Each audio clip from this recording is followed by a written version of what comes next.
People, each one of family business जो India में बात करें ना, सब रैग से रिचेस की स्टोरी है। सबके घर में ग्रेट ग्रैंडफादर की स्ट्रगल हो गई, या ग्रैंडफादर की स्ट्रगल हो गई, या फादर की स्ट्रगल हो गई, and there is no business which has not seen ups and downs. But ups and downs के सामने खड़ा रह के बिजनेस को मेंटेन करके बिजनेस को बढ़ाना और लेके आना आज जहां पे है, actually speaking, we need to give great salutes to every family business person. All said and done, country is today what it is because of family business person.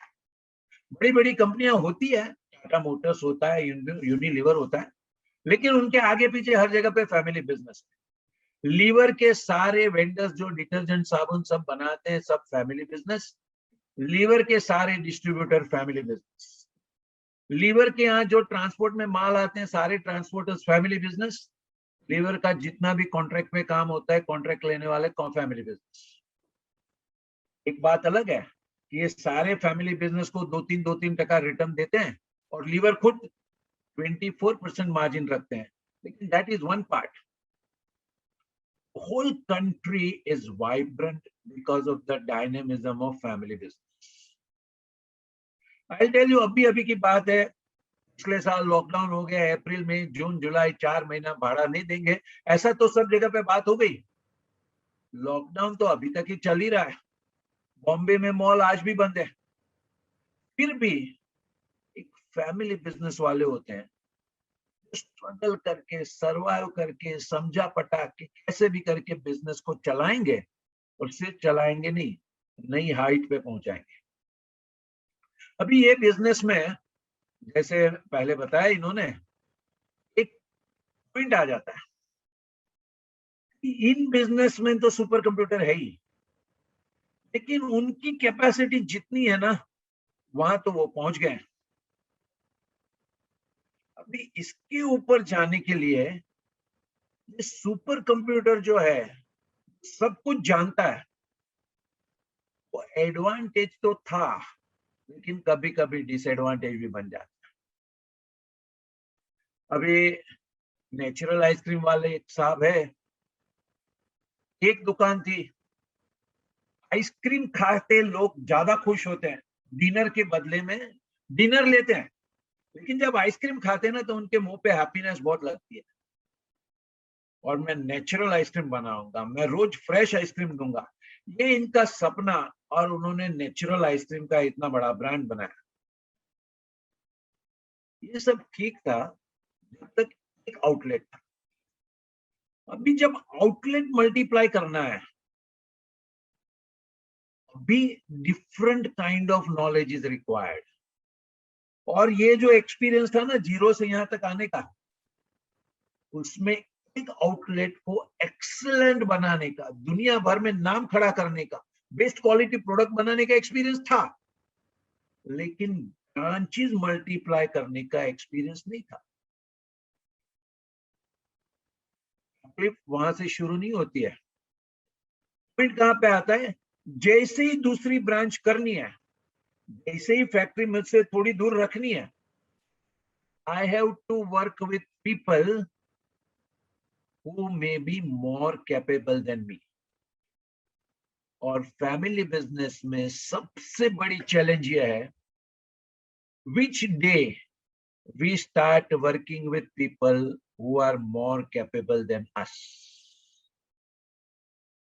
अभी तक तो क्या होता था, because of our super computer, family business वाले को business की हर चीज मालूम है, फिर सेल कहाँ पे कितना होगा वो भी मालूम है, कौन सी आइटम कहाँ पे कितने में मिलेगी वो भी मालूम है। तो हमारी कंपनियों में जो लोग थे ना, वो हमेशा मालिक से थोड़े कमजोर थे। They will always look up to the owner for the decisions and for the instructions.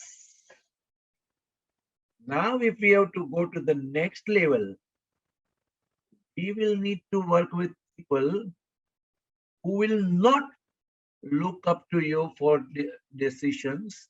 He will not look up to you for instructions, but will run the things on his own.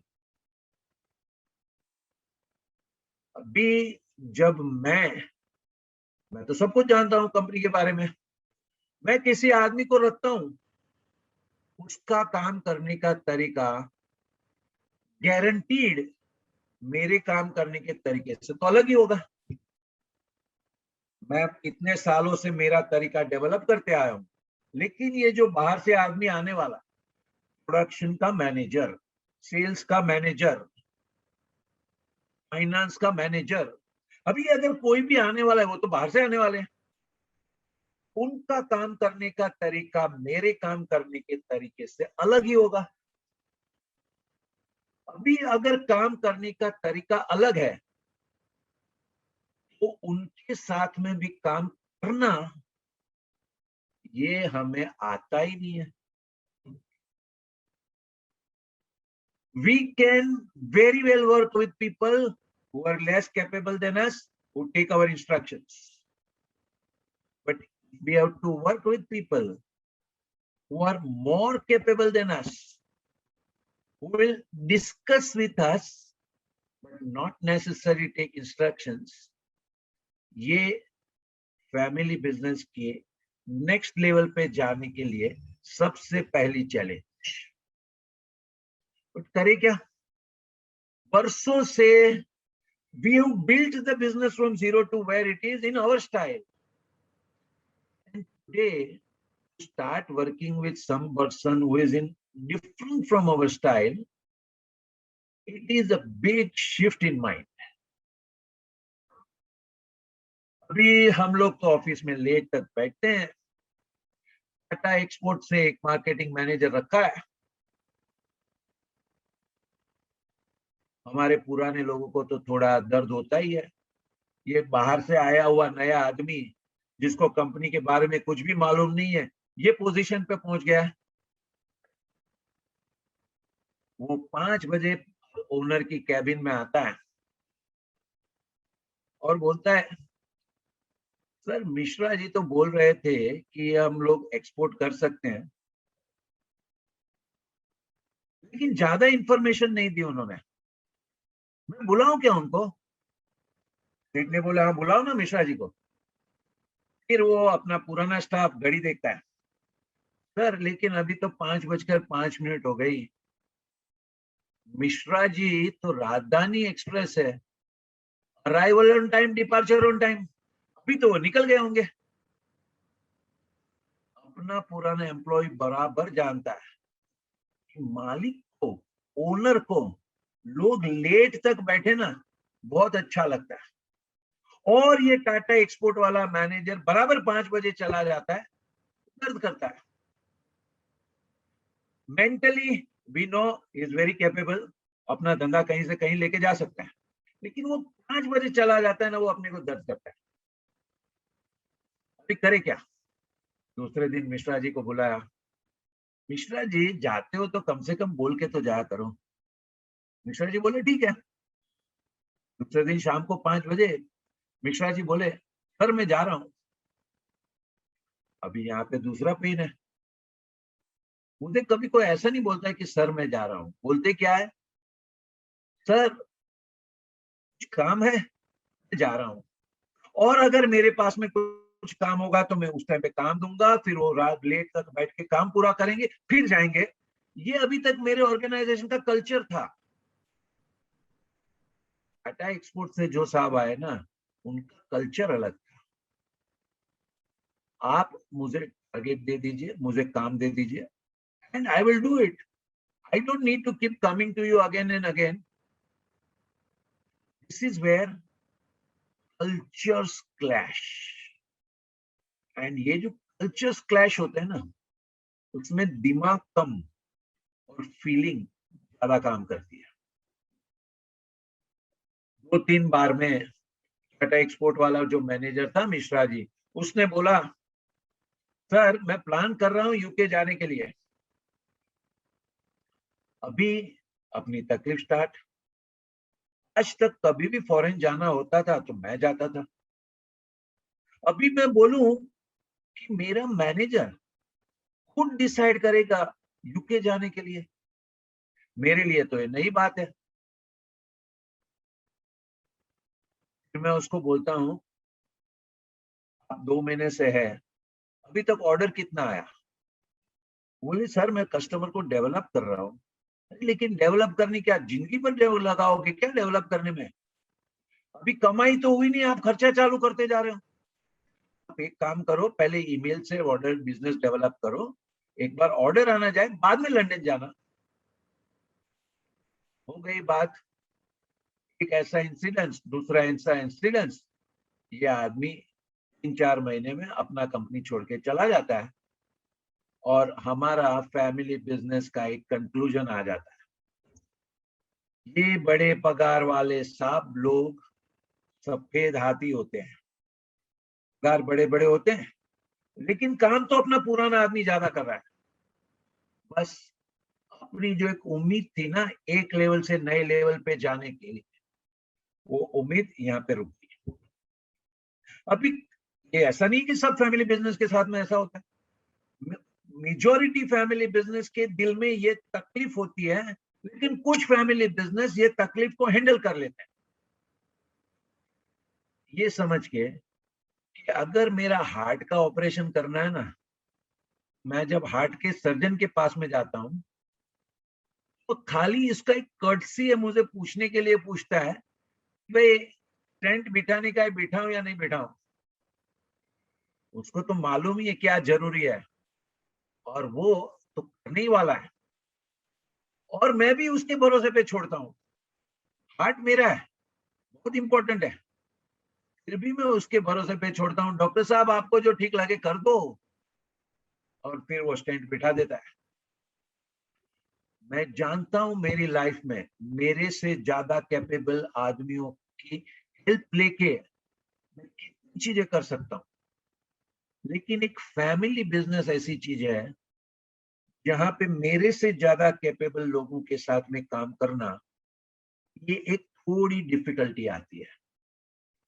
मैंने जो style से काम किया वो style अभी छोड़ना और कुछ दूसरी स्टाइल चालू होना, थोड़ी डिफिकल्टी आती है। कई बिजनेसेस ये डिफिकल्टी पार कर लेते हैं, ऑर्गेनाइजेशन बनाते हैं, और काफी सिस्टम्स होती है, काफी प्रोसेस होती है, सब चीज में सेठ को पूछते नहीं है, अपने आप गाड़ियां चलती है, बोलते हैं ऑटो रन पे बिजनेस चलता है। वहां पे दूसरी चैलेंज आती है, जब लड़का या लड़की नेक्स्ट जनरेशन का बिजनेस में ज्वाइन करने की बात करते हैं, तभी ये लड़का या लड़की फादर को सवाल पूछते कि हम ऐसा क्यों करते हैं। और फैमिली बिजनेसमैन की एक खासियत है, एवरी फैमिली बिजनेस, उन्होंने उनकी लाइफ में कभी किसी को जवाब नहीं दिया, उनको जो ठीक लगा कर दिया। उनको ठीक लगा तो उधारी दे दिया, उनको ठीक लगा तो फैक्ट्री डाल दिया, उनको ठीक लगा तो आदमी रख लिया, ठीक लगा तो निकाल दिया। आज तक उन्होंने किसी को जवाब नहीं दिया था कि ये क्यों किया। उनके दिमाग में कोई सवाल का जवाब देने की तैयारी नहीं है, और दूसरा प्रैक्टिस भी नहीं है, उनको आता ही नहीं है ऐसे एक्सप्लेन करने का कि मैंने कौन सा डिसीजन क्यों लिया।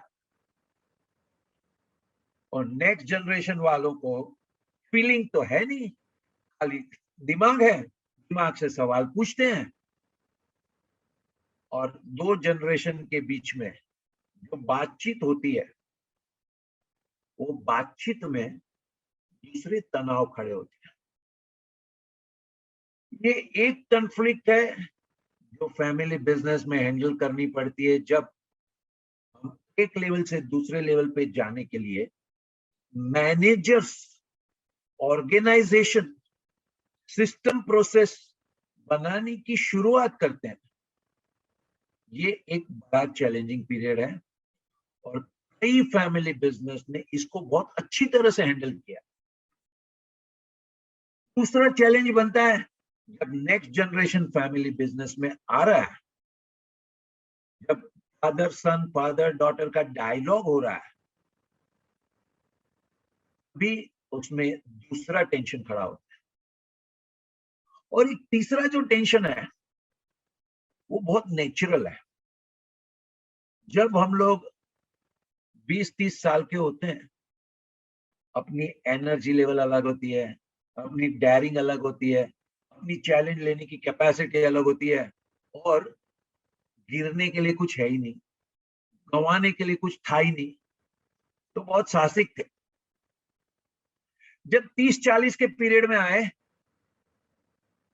थोड़े बहुत सेटल हो गए, थोड़े बहुत सक्सेसफुल हो गए, अपना सोचने का तरीका चेंज हुआ।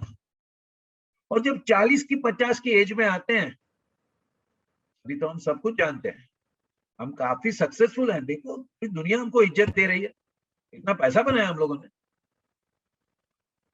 तो अब भी हम एक लेवल पे पहुंच गए ना, तो जो हमारे तो अंदर खुद when we were in 20s जो डायनेमिज्म था, same thing when we are in 50s change हो जाता है। when we were in 20s जो अपने अंदर एनर्जी था कोई भी नया चीज में जंप करने की, when we are in 50s we become more cautious. when we were in 20s we dream ये कर देंगे, कैसे करेंगे पता नहीं, चलते गए, हम होता गया। Now when we are in 50s अगर कुछ भी सवाल आता है तो आता है भाई ये कैसे होगा, we find 101 रीजन ये क्यों नहीं होगा। इसको बोलते हैं lifestyle changes, life stage changes. And then there is a final thing, when the lifestyle changes there is relation between family member also changes। दो भाई थे, एक 24 एक 22। आप में से कई लोगों ने शायद मेरे पहले प्रोग्राम में ये सुना होगा। 24 वाला इंजीनियरिंग टेक्निकल में मास्टर, 22 वाला बीकॉम कमर्शियल आदमी। बड़े को पूछता हूँ छोटे के बारे में क्या लगता है, अरे सर क्या उसकी कमर्शियल सेंस है, 100 रुपये की चीज बेचने जाता हूं मैं, 75 में बेच के आ जाऊंगा, वो 150 में बेचेगा, मास्टर है। छोटे को पूछता हूँ बड़े के बारे में क्या लगता है, सर बड़ी बड़ी कंपनियों के टेक्निकल लोगों का प्रॉब्लम वो सॉल्व करता है। when we are 24-22 the relation between sibling is of mutual admiration, दूसरे की तारीफ करते हैं, मुझे क्या मिलेगा तुझे क्या मिलेगा, अरे छोड़ ना, तुझे जो चाहिए ले ले, अरे लेकिन तू भी ले, अरे तू मेरा छोड़ ना तू ले ले, पहले तू ये रिलेशन रहता है। When we are 24-22 अभी 10 साल फास्ट फॉरवर्ड करते हैं, हो गए 34-32। जो 34 के हैं उनको एक लड़का है अभी 8 साल का है, जो 32 है उसको एक लड़की है 1 साल की। देखिए फैमिली में चेंज होते गए। अभी ये बड़े को मैं पूछता हूँ क्या लग रहा है तुम्हारा छोटे के भाई के बारे में, सर टेक्निकली तो वो कमर्शियली तो बहुत अच्छा है, लेकिन हमारा बिजनेस टेक्निकल है, हर जगह पे कमाई नहीं होती है, भी कुछ प्रॉब्लम भी होते हैं, लेकिन वो समझता नहीं, हर जगह पे बस पहले पैसा करता रहता है, लेकिन ठीक है चलता है। अभी मैंने छोटे को पूछा भाई बड़े के बारे में क्या लगता है, बोलता है सर वो टेक्निकल करता रहता है, लेकिन धंधा नहीं समझता है, कुछ भी प्रॉमिस करके आ जाता है, ऐसा आएगा कि नहीं उसका तो समझता ही नहीं है, लेकिन चलता है। ये दो भाई जिनके आपस में रिलेशन थी mutual admiration, 10 years now it has changed to grudging acceptance मिल जाएगा। 10 साल और आगे बढ़ते हैं। Now they are 44, 42। 44 का लड़का अभी 18 साल का है, 42 वाले की लड़की अभी 11 साल की है। अभी बड़े को पूछता हूँ छोटे के बारे में क्या लगता है। सर पूछो ही मत, इतनी खिटखिट खिटखिट करता रहता है, सब कुछ अपने सर पे रहता है, कुछ डेलीगेट करता नहीं और हमेशा खिटखिट करता रहता है। उसके कारण कोई ढंग का आदमी हमारे यहाँ टिकता नहीं है। ये तो ठीक है, मैं हूं ना, तो बिजनेस बच के रहा है। छोटे को पूछता हूँ बड़े के बारे में क्या लगता है। सर उसका चलन ना कंपनी का दिवाला निकाल देता। हर जगह पे माल बेच के आता है, पैसा वसूली आती नहीं है, घर में माल स्टॉक बढ़ता रहता है, कैश फ्लो का क्या चीज पता नहीं है। ये तो मैं हूं ना, तो बिजनेस बचा हुआ है। देखिए दो भाई का रिलेशन म्यूचुअल एडमायरेशन से चेंज हो गया ग्रजिंग एक्सेप्टेंस, और 10 साल के बाद में ओनली बिकॉज ऑफ मी। और 10 साल आगे बढ़े, 54, 52, अभी लड़का हो गया 28 साल की, लड़की हो गई 21 साल की, लड़का बिजनेस में आना चालू हो गया। अभी बड़े को पूछते हैं छोटे के बारे में क्या लगता है। सर उसकी इतनी खिटखिट है, इतनी खिटखिट है, कोई टिकता नहीं है। मैंने तो मेरी जिंदगी में संभाल लिया, लेकिन नेक्स्ट जनरेशन थोड़ी ये सब कर सकता है। इसके लिए बोलते हैं कि इस टाइम पे जो तनाव है, ये तनाव को हैंडल करना सीखना चाहिए। मैंने अभी तक आपको 3 तनाव बता दिए। एक, जो स्टेज पे हमको ऑर्गेनाइजेशन बनाना है, हमारे से ज्यादा कैपेबल लोगों को रखना है, तनाव आने ही वाला है। दूसरा तनाव, जब नेक्स्ट जनरेशन के लोग बिजनेस में आ रहे हैं, भी तनाव आने वाला है। और तीसरा, घर के जो लोग साथ में काम कर रहे थे, जैसे जैसे समय जाता है, सबकी अपनी अपनी सोच चेंज होती है, उसमें भी तनाव आने वाला है। अभी अपने घर पे, अपने समाज में ऐसी एक मान्यता है, झगड़ा नहीं होना चाहिए, लड़ाई नहीं होनी चाहिए, आर्ग्यूमेंट नहीं होना चाहिए, कंफ्लिक्ट नहीं होना चाहिए। दोनों पार्टनर की अपनी अपनी सोच हो गई, अभी उन्होंने डिसाइड किया साथ में नहीं कर सकते। उन्होंने बिजनेस बेच दिया गोदरेज को 80 करोड़ में, बहुत साल पहले की बात है। गोदरेज ने एक कंडीशन पे रखा, mister Mahendran will continue to run the business as executive director. ठीक है, mister Mahendran now works with Godrej style of working. एक टाइम उन्होंने एक टिपिकल फैमिली बिजनेस के हिसाब से धंधा चलाया, भी उन्होंने गोदरेज की स्टाइल से काम करना शुरू किया। साल हुए नहीं, गोदरेज ने उसमें से आधा स्टेक सारा ली करके एक मल्टीनेशनल कंपनी उनको बेच दिया 150 करोड़ में, 50% ओनली। सारा ली ने एक कंडीशन रखा, mister Mahendran will continue to run the business as executive director. अभी तो मल्टीनेशनल कंपनी के साथ में काम कर रहे हैं। तो हमने महेंद्रन साहब को पूछा कि तीनों स्टाइल में क्या फर्क है। एक फैमिली बिजनेस जहाँ पे अपना नाम, अपना वेल्थ, अपना फेम, सब कुछ अपना लगा हुआ है, वो धंधा चलाना। फिर जहाँ पे गोदरेज, जहाँ पे सारे मैनेजर्स है, सब ऑर्गेनाइजेशन है, सिस्टम्स है, प्रोसेस है, लोग आते हैं जाते हैं। और फिर सारा ली जो मल्टीनेशनल कंपनी है, ये तीनों में काम करने में क्या फर्क रहा। और उन्होंने जो एक चीज बताई, वो मैं जानता हूं कि अपने एक भी फैमिली बिजनेस वालों के लिए नया नहीं है। ये चीज की एडवाइस हम सब दूसरों को देते हैं, लेकिन अपने खुद लाइफ में लाना थोड़ा मुश्किल है। और ये है कि जब बच्चे बड़े हो जाते हैं ना, सकते हैं, उनसे हमें दोस्ती करनी रहती है। इस दिन हम लोग 24 के थे, मैं और मेरा भाई, ऐसे रिलेशन था, एक दूसरे के लिए कुछ भी कर देंगे।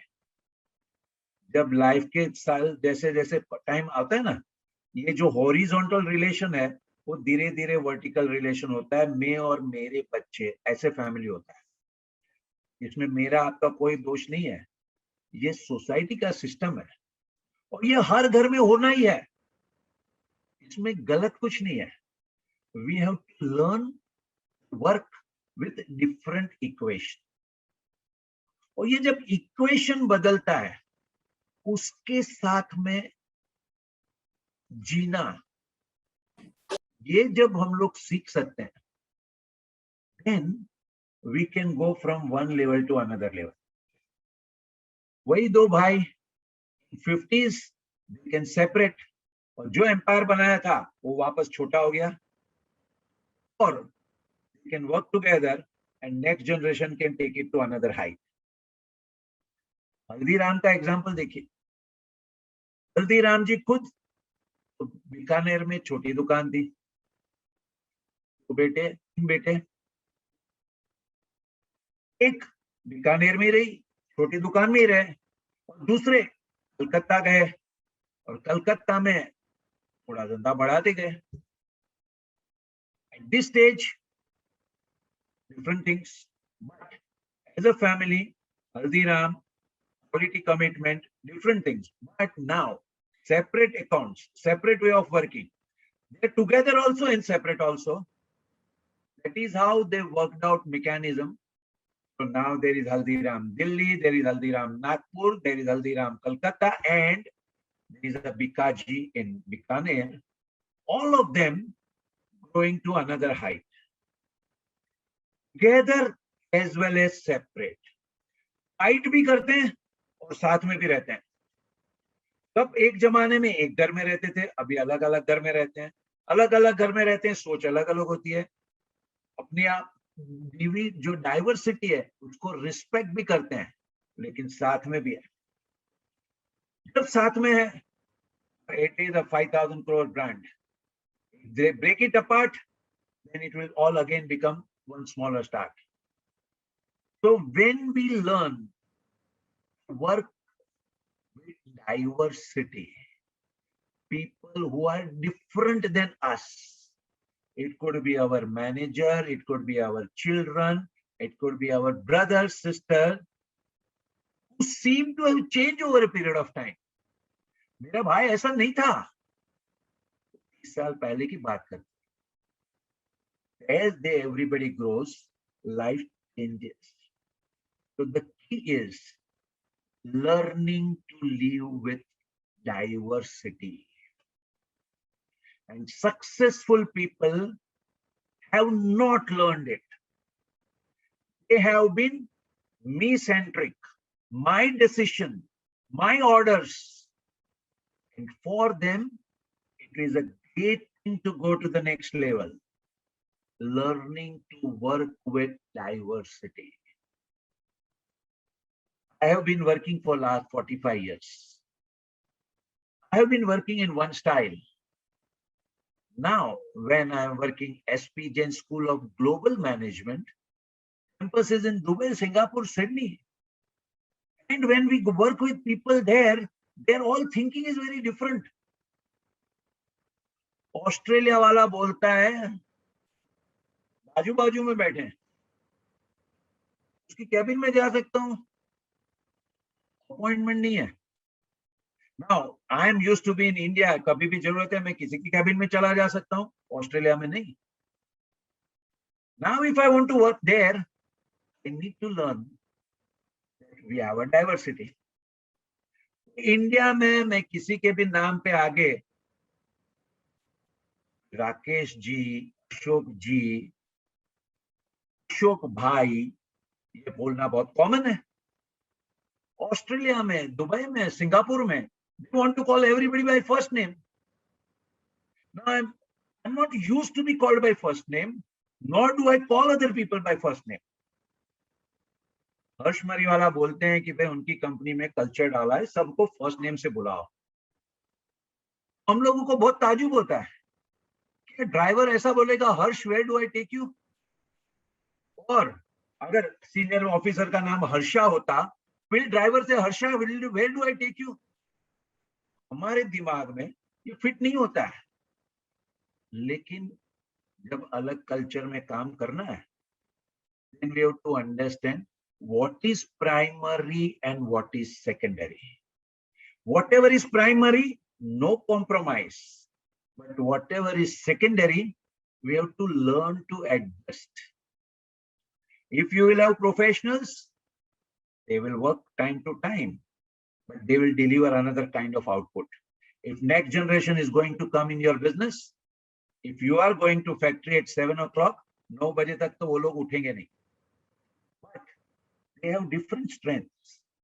And when we are going to work with the same brother and sister who have already changed, for us at this stage, for every family business, one of the biggest skill required, learning to work with people who are different than us. क्या पकड़ के रखने का और क्या छोड़ने का. मेरा एक कॉमन एग्जांपल है, हम लोग 4 भाई हैं, जा रहे थे रास्ते में एक बहुत बड़ा खड्डा आया.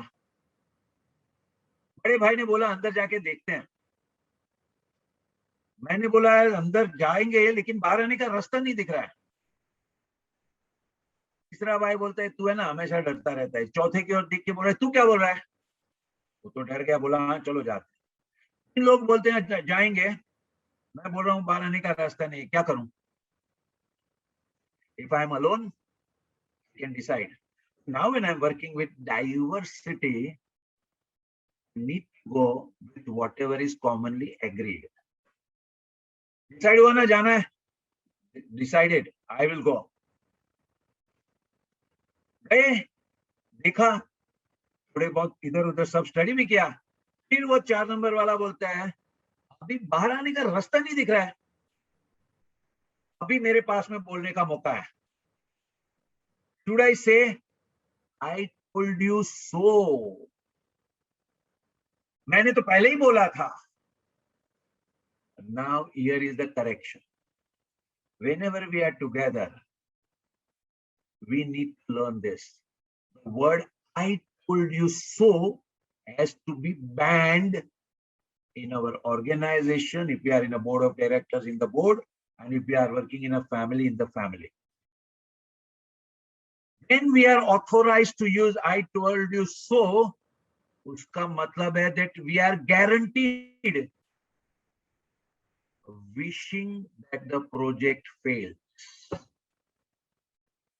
एक लड़के ने ऑडियो कॉसेट का काम चालू किया. फादर ने बोला अरे भाई ऐसे धंधा नहीं होता है. लड़का बोलता है 8 लाख में ऑडियो बनता है, 50 लाख में बिकता है. फादर बोलते ये सब दिखने की बात होती है, एक्चुअल में नहीं होता है.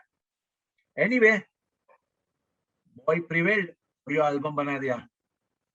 सब फ्रेंड सर्कल ने बोला अरे यार तूने तो कमाल कर दिया, क्या एल्बम बनाया. लेकिन कोई खरीद नहीं रहा है. अभी लोग उसको बोलते हैं यार ऑडियो एल्बम आजकल नहीं बिकता है, अभी वीडियो एल्बम बनाना पड़ेगा इसके साथ में. ऑडियो एल्बम का 6 लाख का खर्चा था, वीडियो एल्बम का और 9 लाख. फादर को जाके बोल रहे हैं और 9 लाख लगेगा.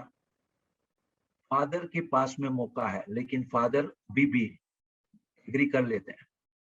अभी वीडियो एल्बम भी बन गया. वीडियो एल्बम, ऑडियो एल्बम, क्या तारीफ होती है, क्या रिव्यू मिल रहा है, लेकिन कोई खरीद नहीं रहा है.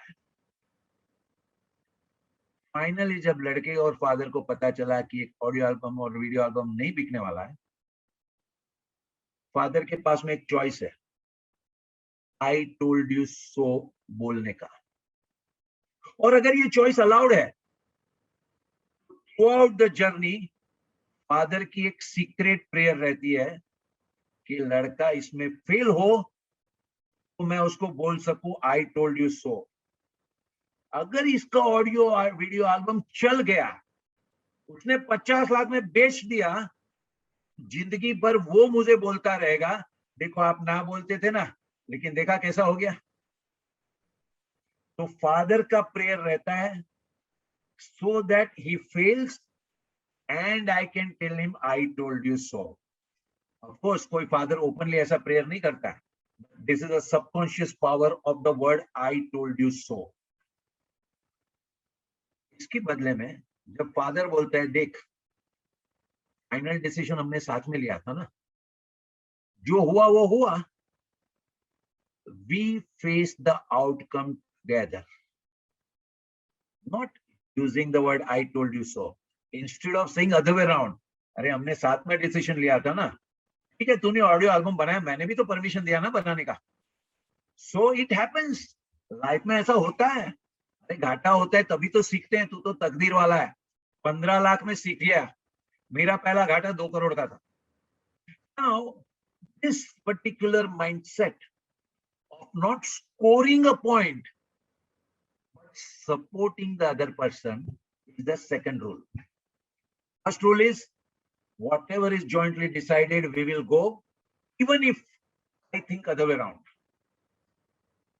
Second, when I am proven right, I will not give this whole point that I told you so. Instead, I will take the responsibility. This is called level 5 leadership. बहुत कम लोगों में ये leadership होती है कि भाई जो भी सक्सेस है वो सब आप लोगों के कारण, जो भी फेलियर है अरे मैं जिम्मेदार हूं ना, मैं भी तो साथ में है. ये जो लेते हैं ना वो एक लीडर बन जाते हैं.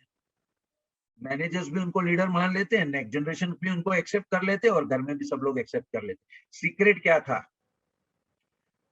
I think other way, still whatever we jointly decide we will go for it. Number one. Number two, nobody will say I told you so in our organization. And number three, जितने भी लोग हैं, चलो हम 4 भाई हैं, हर 4 में से 3 डिसीजन मैं सही हूं फिर भी मुझे छोड़ना पड़ेगा. इसके पीछे एक साइंस है.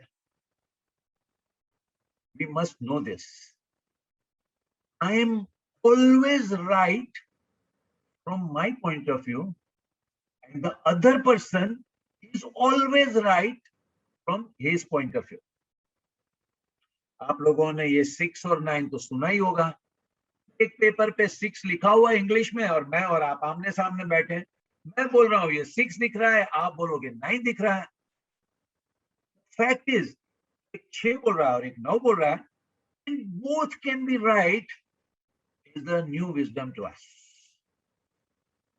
I am always right from my point of view, and the other person is always right from his point of view. So it means कि जब joint decision लेना है, 4 में से 3 बार, अगर हम 4 भाई है, 4 लोग साथ में डिसाइड काम कर रहे हैं तो 4 में से 3 बार, even if I am right, because I am always right, I will have to let go. This willingness to let go is one of the biggest challenge for every parent. For a parent, my son and daughter are my son and daughter. They have to listen to me. The day I start saying that now they have grown and they will take on their own, I have to let it go. And same was the case with my business. My business was also my son or daughter. जिस दिन ये business में किसी और लोगों का decision भी चालू हो जाएगा, मैं ये छोड़ूंगा. This is the secret for going to the next level. This is the secret for making it a happy business. Business will grow, profit will grow. It will be happy family where we all will have different way of thinking, but we are happy being together. And it will be happy individual, everybody in our company as well as in our family.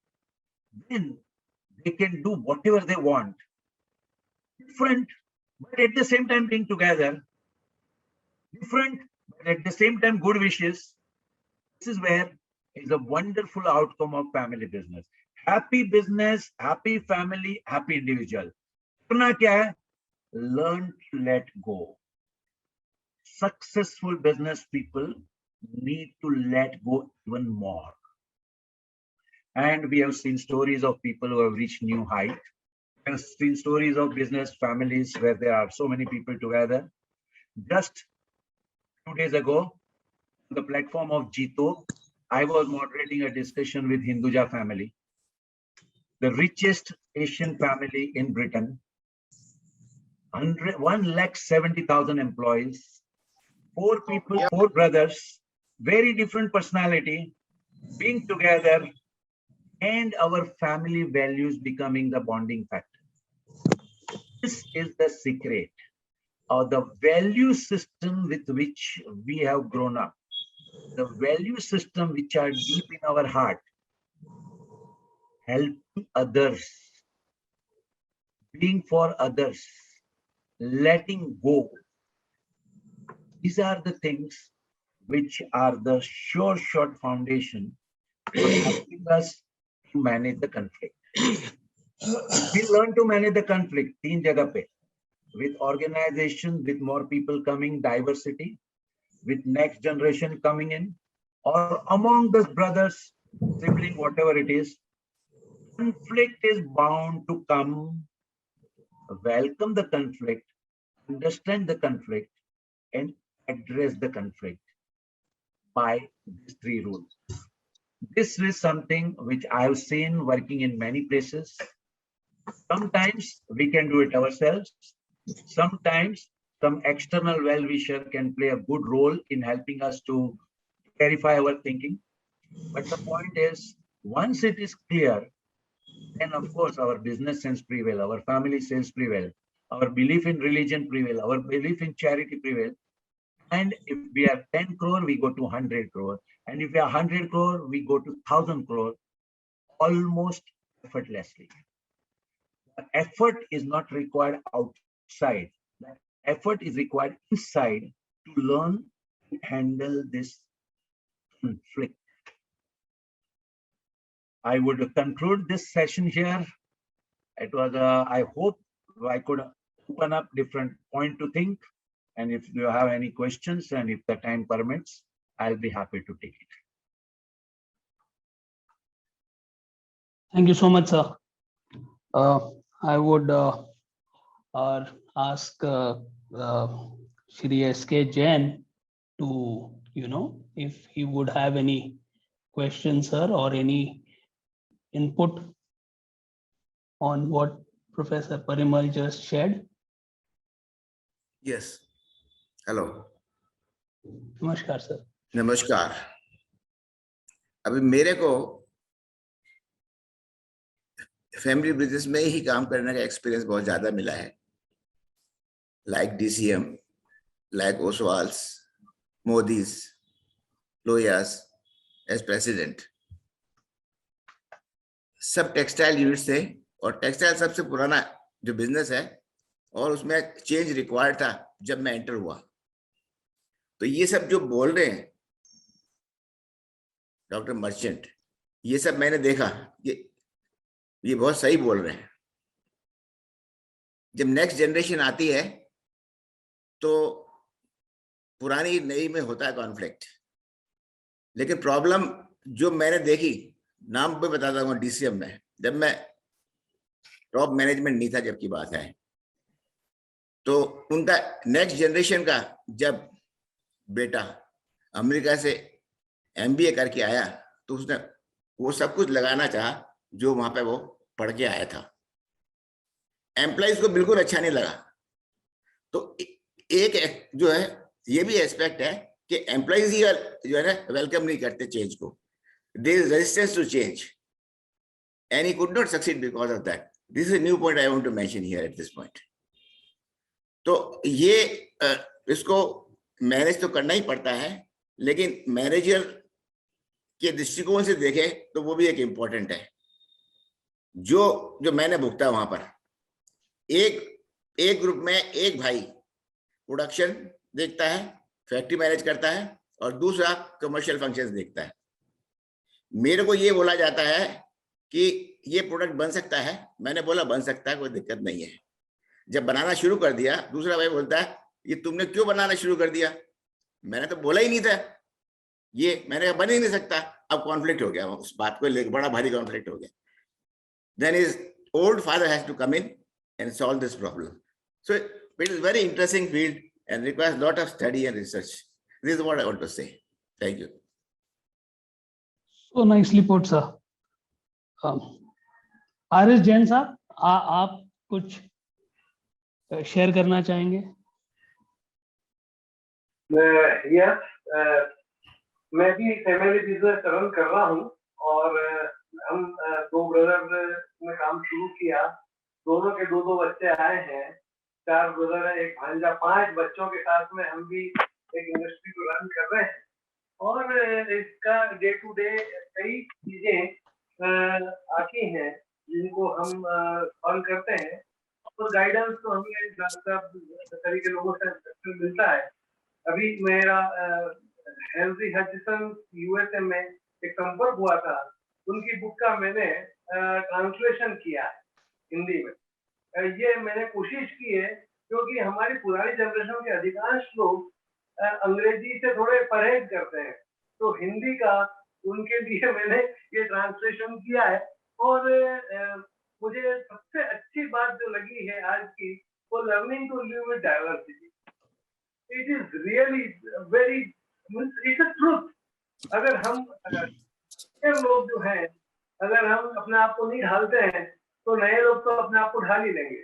वो तो अपनी रफ्तार से जा रहे हैं, हमको उनके साथ जुड़ना है। तो आज का जो सेशन था वंडरफुल, और मैंने 3 सेशन पहले सुने, आज जो एक नयापन आया है। और मैं तारीफ करता हूँ डॉक्टर साहब की कि उन्होंने ऐसे सब्जेक्ट को चुना है जो रियल, जिससे हम लोग अभी स्ट्रगल कर रहे हैं और हमारे लिए बहुत हेल्पफुल होगा। Thank you very much. So true, Jain sir. Niketan Sethi ji, would you like to share your point? Just before you do that, Jain, अपना आरएस जैन जी ने जो बताया, it is like जितनी बार आप कोई भी गीता या पुराण पढ़ते हैं तो हर बार एक नया पहलू मिलता है उसको समझने के लिए, और अपना हमारा दृष्टिकोण उसके तरफ एकदम बदल जाता है। I think I am reminded of that. Niketan ji. Yes sir, yes sir. Parimal ji बहुत बहुत धन्यवाद एक नए तरीके से अपनी बात को रखने के लिए। वाकई ये सभी हम लोगों की एक ज्वलंत समस्या है जिसको आपने हाईलाइट किया। मैं बिजनेस में तो इन्वॉल्व नहीं हूँ, लेकिन आपके पॉइंट से कई दृष्टिकोण मिले कि हमारी जॉइंट फैमिलीज को भी हमको मैनेज करने के लिए इन सारे पॉइंट्स को हमको ध्यान रख के हम अगर आगे बढ़ेंगे तो हम एक सक्सेसफुल एक जॉइंट फैमिली बना सकते हैं। मैं बहुत बहुत बधाइयां देता हूं सर आपको, बहुत अच्छे तरीके से आपने इसको कंक्लूड किया है और ज्यादा से ज्यादा लोग इस सेशन को जुड़े आपके साथ में और सक्सेस प्राप्त करें। Thank you sir. Thank you. Rajesh Patni ji, would you like to share your inputs please? Yes. Good evening to all. My pleasure. Every time you listen to sir, it's something different. And today's subject was learning to adjust in diversities. I think so, as rightly said by all my seniors there, it is required each and every location that you are there. Whether you are in business, whether you are in family, whether you are everywhere, this is a common phenomenon and rightly touched. And most importantly, the way Dr. Saab explained, Parimal sir, was fabulous. Sir, blessed to be there in this seminar today. And you won't believe 100 का हमारा मतलब शायद link है और एक भी बंदा 100 में से कोई बाहर नहीं गया. So true. You can understand the way he was explaining, and it's a huge learning today to me in person also, because I am going through these two stages in my life. One is family, and my son would be coming in time to come. So both things, it's a very good learning to me. Thank you, sir. Thank you. Absolutely fantastic. Thank you. Thank you so much. Parimal sir, एक question है, that is, what is your say on the success of Patanjali? As it is neither, I think वो miss out कर गए, I think, because he wants to say it's neither a family run business nor is it a MNC or a corporate. So what do you think is the secret of their success? I don't know. एक चीज है ना, हमारे student को हम लोग सिखाते हैं, हाथी का फोटोग्राफ अपनी कैबिन में रखना जिंदगी में। हाथी एक चीज सिखाता है, दुनिया में दिखाने के दांत अलग होते हैं, चबाने के दांत अलग होते हैं। That is good. पतंजलि के बारे में जितना आप और हम जानते हैं ना, वो दिखाने के दांत जानते हैं। उनके चबाने के दांत क्या है वो आपको और हमें पता ही नहीं, तो हम क्या उसके बारे में बात करेंगे। We don't know their finance. We don't know from where they are getting. We don't know how they are happening. So just out of enthusiasm to speak on anything, personally, I don't think is fair. So I will refrain from this. I would now suggest if anyone has a question, they can, I'm inviting one person, Nirav Rawal. Is that correct? Is he there? Yes, Umesh, I think he must be trying to admit in the meeting. So, Okay. Yeah. Himanshu ji, आपका एक question है. You have raised your hand. Hello. हाँ जी, हिमांशु जी, please ask your question. Actually, good evening, sir. Actually, I want to ask you, like, I already studied abroad, and I already studied management in London. And the same condition happens with me when I came here, and I try to apply each and everything's over there. So it doesn't work for me, and I have to start from the scratch. Like, I have told these things, like management doesn't work. Like I told my father each and everything, like, Papa, you are doing these things wrong. These things doesn't work like that. We don't do over there work like that. So he said it's India, and things doesn't work like that. And so I was so upset with all these things. Like, I thought, like, my studies is all waste, and why should I stayed over here, and why should I work with him? Because the work experience in the field is totally different, and the work and the study experience that we gained over there is totally different. So my question is that, sir, what is the scenario of doing business over in India is very different from there. Like, in today's time, like, we are also shifting to like from a simple business to a corporate world. So that's the only thing I'm confused in between. Just as of you told me ki, we have to be a team achiever. We have to we have to do a teamwork, and but on the other hand, like, we have to obey the things as the our elders are doing. So how we can get a combination, or how we can conclude things in between? Do you really want answer to this question? थोड़ा beater लगेगा. बोलो. क्या sir? If you really want the answer, it will be little bitter. So are you happy with have a bitter answer? Then I'll go Yeah, ahead. sure, sir. No Otherwise, problem, sir. You are happy, I am happy. We all can remain happy. No, sir. No, it's not an issue, sir. Go on. Himanshu जी, आपने कहीं से भी दुनिया में MBA किया होगा. आपको किसने बोला कि डे 1 से आपकी चलेगी?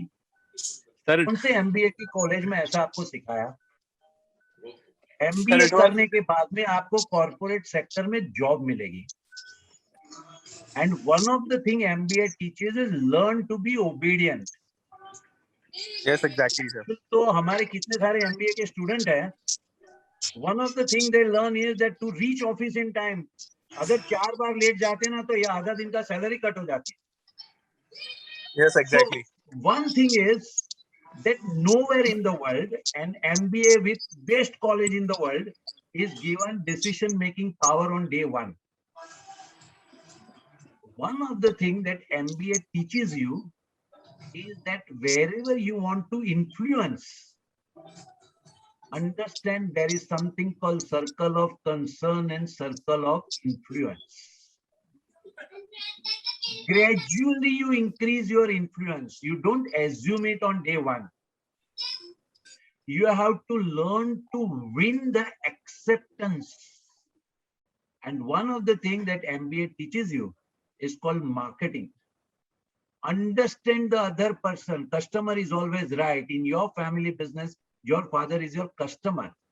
If you have a concept that you want to convey to him, it is a communication that you learned that you have to use about putting him things in the way he understands. Nobody in the world who has ultimately created a business that the way your father has created, who could finance your going abroad, is going to accept just your coming and telling him that you are wrong. His experience teaches him that he is right, and you are just come from college and telling him wrong. Instead, if you show him that we are making this much money today, If we can do like this, we can multiply it 10 times. He understands money. He doesn't need your lecture.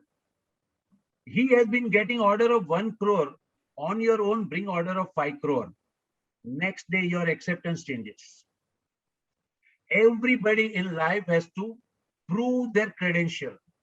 You know, अभी पहले जो सवाल पूछा गया ना पतंजलि के बारे में, so one thing is very clear. Before creating Patanjali, they bought Astha channel for 16 crore. It is one of the first investment they did. And he demonstrated his yoga power. And with that, he earned the credibility to influence people in many other ways. Every foreign educated person comes with brilliant insight, brilliant learning, global perspective. Now, also learn wherever you have to get in. First task is to win acceptance. How do you do it? You say, everybody is right. वो हमारे एक साहब बोलते हैं कि भाई भगवान की जो आरती करते हैं ना, इसके पीछे बहुत बड़ा पॉलिटिक्स है. आरती में क्या बोलते हैं? हे भगवान, यू आर ग्रेट. किसी से भी काम करवाना हो ना, तो पहले तो उनको बोलो यू आर ग्रेट. भगवान को बोलते, भगवान आपने इनके लिए इतना किया, इनके लिए इतना किया, इनके लिए इतना किया, और आखिर में बोलो मेरे लिए भी इतना कर दो. The same thing happens in life everywhere. Nobody is going to accept you parachuting right into the seat of power. Even your peon has a power to make or mar your business by placing the file at the right place or misplacing it. So ultimately, best thing is come to their level, talk to their language, withstand temptation to give advice, observe what they are doing, then tell them in the language they understand. These are all the real learning from MBA. Once we will apply to you, I will tell you my experience shows whenever the son or daughter is from 20 years of age to 30 years of age, this is the most painful period in the whole family. लड़का हो या लड़की हो, fathers के साथ में पटती नहीं है. They come at least 4 times to this question. You are on your way, I am on my way. अपने साथ में होगा नहीं. अगर उनका तकदीर अच्छा है ना, तो साथ में रह जाते हैं. And after few years, both realize that the other is not that wrong. So it is post 30, post few years of working together, that this father and son can become a good team, good complement. All I will suggest you once again is have some patience and apply really OB. You learned a subject called organization behavior, into understanding everyone around you, including your father, as well as yourself. Your MBA learning is really useful. So beautifully put, sir. I hope Himanshu has got his answer. We have another question from Ronak Kankaria. Ronak ji, if you can unmute and ask your question, please. Yes. Hello, Parimal sir. This is Ronak Kankaria here. Yes. I have a question. As you mentioned in the seminar that usually the first generation people have the tendency of not being answerable to whatever they do. So in that case, when a second generation guy steps in and he's trying to gain input from the first generation, but he's not answerable to any of the questions. So in that case, what is the best way to learn quicker, like how the business is run? And because yeah, after all, the first generation is the one person who can teach the business very well to the second generation. But if you're not getting input, then how do we do it? जो मैंने बोला और आपने जो interpret किया ना, उसमें थोड़ा गैप. Okay. मैंने ये नहीं कहा कि they are not answerable. मैंने ये बोला उन्होंने जिंदगी में कभी किसी को एक्सप्लेन नहीं किया. Okay. Of course, they are answerable to the bank, they are answerable to the customer, they are answerable to employees because they have to perform. Perform तो किया है, लेकिन क्या हुआ, ऐसा कोई पूछने वाला नहीं था, तो उन्होंने समझा नहीं कि मैंने ये डिसीजन क्यों लिया. मैंने यहाँ पे चालू किया था, मुझे ठीक लगा चालू किया. अभी उसके पीछे जब उनको ठीक लगता है ना, एक्चुअल में बहुत गहरी रीजनिंग होती है, लेकिन उनको कोई जरूरत नहीं था उसको शब्दों में रखने की, किसी को एक्सप्लेन करने की। अभी जैसे you are at this age, आप बोलोगे आपको एक लड़की पसंद आ गई, ठीक है, अभी आपको लड़की पसंद आई तो उसके पीछे बहुत रीजन होगा, लेकिन कोई आपको पूछते क्यों पसंद आया तो आप कुछ ज्यादा नहीं समझा सकते, क्योंकि जो पसंद आने की बात है ना, ये एक फीलिंग की बात है, और जो हम बात कर सकते हैं ना, वो खाली ख्याल की बात कर सकते हैं, विचारों की बात कर सकते हैं। और ये चीज जो लोग बिजनेस में है ना, they are not very good at it, they are not very good at explaining you. Raunak मेरे बाजू में बैठ, देख ये आदमी के साथ में ना हम लोग ऐसा डील करते, क्यों करते पता है, कि एक्सप्लेन करूंगा, वो नहीं कर सकते, वो प्रोफेसर नहीं है ना, प्रोफेसर तो मैं हूं, वो तो धंधा कर सकते हैं। अगर आप ऑफिस जाओगे ना तो क्या बोलेगा, आप पूछोगे पापा मैं क्या करूं, वो बोलेंगे जो करना है कर। आप बोलोगे मुझे आप कुछ बताओ तो सही, अरे जब हम बिजनेस में आए हमको तो किसी ने नहीं बोला था, हम तो खुद सीखे, तुम भी खुद सीखो, because that's all that he knows, but he is a master. My advice to you is become his secretary or his driver. It means if you become his driver, you will go wherever he goes. Sit with him, observe. During the meeting, don't utter a word. Later on, when he is in the car with you, वही आरती करो, अरे dad मैं तो सोचा था ये deal हाथ से जाती थी, आपने जो कमाल का हैंडल किया ना, सैल्यूट टू यू, लेकिन आपने ऐसा कैसे किया, and then he will open up and start saying बेटा ये तो ऐसे ही होता है, पता है मेरे साथ में ऐसा हुआ था, ऐसा हुआ था, ऐसा हुआ था। You need to press the right button at the right time. गाड़ी में अगर ड्राइवर नहीं है, only you and your father is there, he can tell you. दुनिया में कोई भी काम है ना, सीधी उंगली से कभी घी नहीं निकला, उंगली को टेढ़ी करना ही पड़ता है, और ये खाली एक फादर अपने को बेटे को सिखा सकता है कि अपने बिजनेस में क्या सीक्रेट है। So follow one principle. My father is better than me. That's it. And I can tell you, all said and done with howsoever brilliant you are, after all, you are his son, or today you are what you are because of him.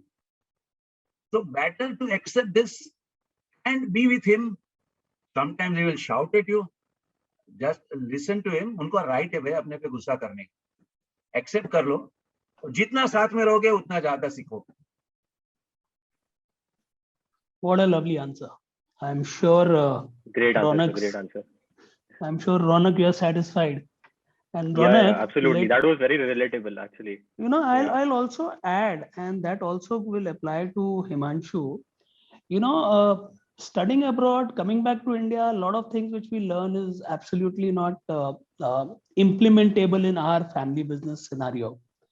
So, you know, what we are doing with SV Jain is that we have devised a 6 months executive development program, which is 2 days in a month you come to campus and you learn, and you learn absolutely hands-on things which you can go and implement. And that is where, you know, you understand what are the sensitivities of my business, what is the things which I need to do, how do I manage risk, how do I manage my own relatives and cousins probably who are working with us, not just your parents. So I think that is a very, very lovely program which is very meaningful. What I'm going to ask Neha is to share, who's my colleague, to share some of these details, and it will be very helpful. That would be great, sir. That would be great. Yeah. And I think Rishabh, you know, I would like you to summarize and share some of your feedback also, please. Sure. Thank you. Thank you, Professor Saab. This was absolutely enthralling. I think everybody in the audience would have resonated, whether they are part of a joint family or a father or son or someone like me in his late 40s, somewhere in between. I would consider ourselves a sandwiched generation, because we are expected to listen to our fathers and we also expected to listen to our sons. So that is one challenge that we have. But there was something which would resonate with everyone in whatever you spoke, whether it is about the growth pangs that any growing enterprise faces. I mean, I was smiling in so many of the conversations that you were narrating about, देखो ये तो महंगे लोग ultimately जो अपने लोग हैं वही काम कर सकते हैं. I mean, we've all been through many of these very similar journeys. So thank you, Professor Saab. It was absolutely brilliant. It was absolutely enthralling. And I'm sure everyone in the audience who have been fortunate to be amongst those 100 who were able to get in, because I have got at least half a dozen screenshots from various members from our association complaining that they were not able to get in because the audience was full. So on behalf of everyone, thank you very much. It was absolutely delightful to hear you, the insights that was there. And as Umeshji mentioned, I'm sure they will tell us more about the follow-on programs that are possible for everyone in the audience to take advantage of, which would build on whatever we spoke today. So Professor Saab, on behalf of, I'm supposed to actually give a vote of thanks to all the audience, but I think all the thanks are actually due to you, sir. So thank you very much for sparing this time on a Saturday evening where I'm sure you would have very many other more interesting things to do. Thank you for sparing your time for us. And all the insights were absolutely, and I think it was very topical. See, when somebody was talking about the MBA program and everything, I doubt that any MBA program would be teaching in the language that you used, a lot of Hindi, the lot of anecdotes which everyone can relate to. And unless I'm from a different planet and not from India, I don't think there's anything one could not relate to it. So I think this was one of the most interesting lessons. I have been fortunate to also listen to several management experts, and all of it resonates. It's not that what they say is wrong or something, but this kind of charm and this kind of clarity and this kind of connection to where we are, I have never come across. So I'm really, really grateful to you, sir. So on behalf of the Jain organization, on behalf of the Fragrance Association, we've been fortunate to have you earlier, and we also look forward to many more such instances in future.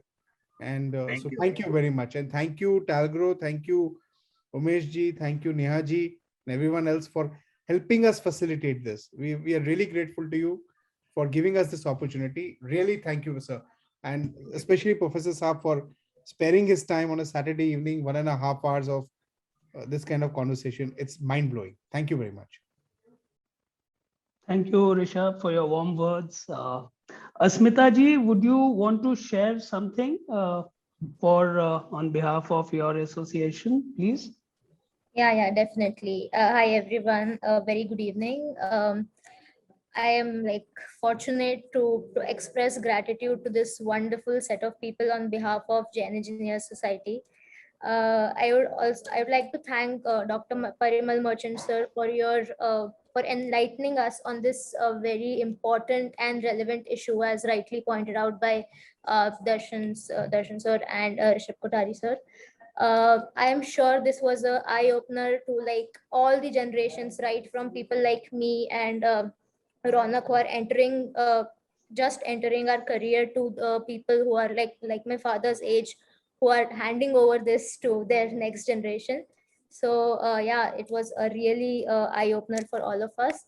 I would also like to thank SK Jain sir, RS Jain sir, and Niketan Sethi, and all the Apex body members for gracing us with this opportunity and sharing their valuable experiences with us. Great thanks to Talgro for organizing this session alongside JESA and Fragrance and Flavor Association of India. And lastly, just to wrap up this quickly, very, very thank you to all the 100 participants that we had. You were very patient throughout the session, and the questions asked by different people really show our eagerness to learn, our curiosity to grow and expand in all the domains that we are currently working in. So yeah, very thank you to all, and good evening, and have a great weekend ahead. Thank you. And friends, we would be this session has been recorded. We would be putting it on our YouTube channel. What we'll do is, with all the participants, we'll share the link so that if they want to go through it again, listen to the pearls of wisdom which Dr. Saab shared with us today, and share it with other people, we'll be more than happy to do that. Thank you so much, sir. Thank you. Thank you, Parimal sir. Thank you so much. Thank It's such a pleasure to always speak to you and hear you, and my tahe dil se thank you to both the associations who have, associated with us. Thank you so much. Thank you.